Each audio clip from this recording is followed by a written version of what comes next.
Good morning, students. I'm here today to speak to you about the subject selection process. It's that time of year again. This video is for our current 6th grade students. So if you are not a 6th grade class, please refer to the correct grade video. This is for 6th graders. So 6th graders, you're going to be receiving a purple subject selection sheet next week on Tuesday, February 13th. Your papers will say 7th grade on them because you are going to be selecting your classes for next school year, which is 7th grade. The front part of your subject selection sheet has all of your core classes: language arts, science, mathematics, and social studies. Your teachers, your classroom teachers in these subject areas will be asking you for this paper to make the selections for your classes. Please note that for the high school credit classes, such as physical science in the science department and for algebra 1 in the math department, for those high school credit classes, you must pass the FSA with a 3, 4, or 5 in math and in reading to be able to be in those classes, okay? So basically over the summertime, I'll be checking your FSA scores to see if you qualify to be in those classes. Also, if you're currently in a reading class, your reading teacher will be selecting the reading class for next year. But if you pass the reading part of your FSA, then you will not be in the reading class. So try really, really hard to pass those classes so that you don't have to be in reading class and so that you can have an extra elective.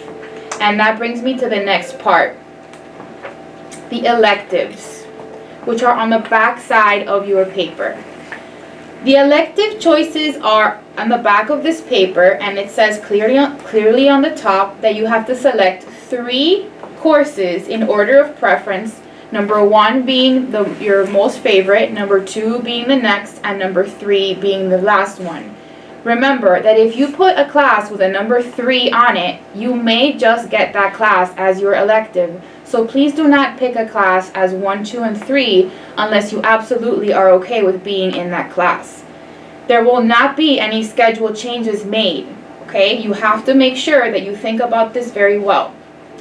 So we have Spanish class, we have exploration of aerospace and transportation technology, we have PE, art, band, beginning band, symphonic, and jazz band.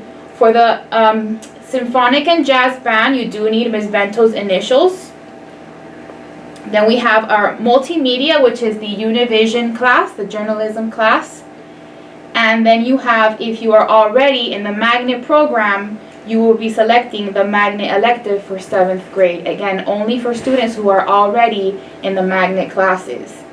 The bottom of this page has the PE waiver. If your parents do not want you to take PE, they can sign the waiver. Your parents do need to sign the bottom of this sheet. Also very important that your teachers and you make sure that you list your current FSA levels in reading and in math at the top of this page. And teachers, please select if the student is in any special programs such as special ed, gifted, ESOL, their current level, and if they're in the magnet program. Students, you will have until Friday only, Friday, February 16th, to turn this paper in. Please be advised that if you do not turn this paper in by Friday, you will not be choosing your electives and you will not be allowed to change your schedule. So if we do not have these turned in by Friday, then we will decide your classes for you.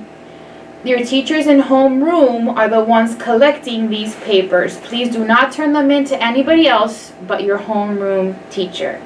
The homeroom teacher will be given a roster to check as students return the subject selection sheets.